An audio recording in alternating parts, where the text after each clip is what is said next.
गे छियै सिंह जी के छौरा छौरा तोरा पटे बहुत चखबौ ना मंचला रिकॉर्डिंग स्टूडियो गे छियै सिंह जी के छौरा तोरा पटे बहुत चखबौ ना हमारा पट्टी करे रही बात में तू खेला रे सुन हमारा पट्टी करे बात में तू खेला रे खेला के बाद तू टकबे नहीं हटकबे नहीं हटकबे नहीं गे छियै सिंह जी के छौरा तोरा पटे बहुत चखबौ ना गे छियै सिंह जी के छौरा तोरा पटे बहुत चखबौ ना हमारा पट्टी करे रही बात में तू खेला रे सुन हमारा पट्टी करे बात में तू खेला रे खेला के बाद तू टकबे नहीं हटकबे नहीं हटकबे नहीं गे छियै सिंह जी के छौरा तोरा पटे बहुत चखबौ ना गे छियै सिंह जी के छौरा तोरा पटे बहुत चखबौ ना गे छियै सिंह जी के मंचला रिकॉर्डिंग स्टूडियो तोरा पटे बहुत चखबौ ना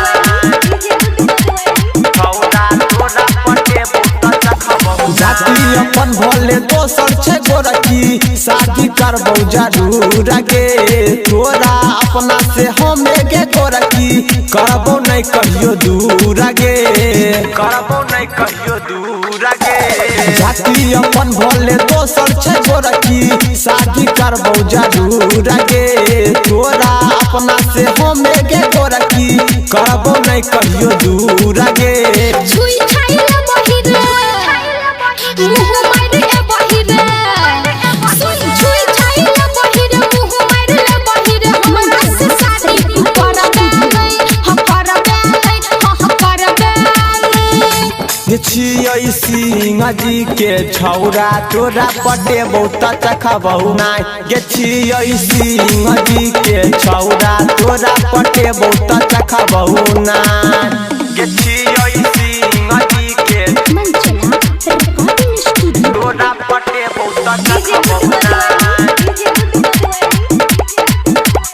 गे छियै सिंह जी के छौरा तोरा पटे बहुत चखबौ ना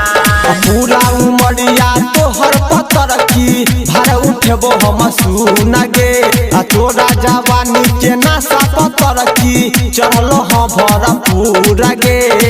चढ़लो हाँ भरपूर गे पूरा उमरिया तोहर पतर की भार उठबो हम सुन गे आ तोरा जवानी के नशा पतर की चढ़लो हाँ भरपूर गे सुन तू फनिया हमारा तू कनिया रे सुन तू फनिया हमारा तू कनिया अपन तू सुने बनैबे नहीं गे छियै सिंह जी के छौरा तोरा पटे बहुत चखबौ ना गे छियै सिंह जी के छौरा तोरा पटे बहुत चखबौ ना।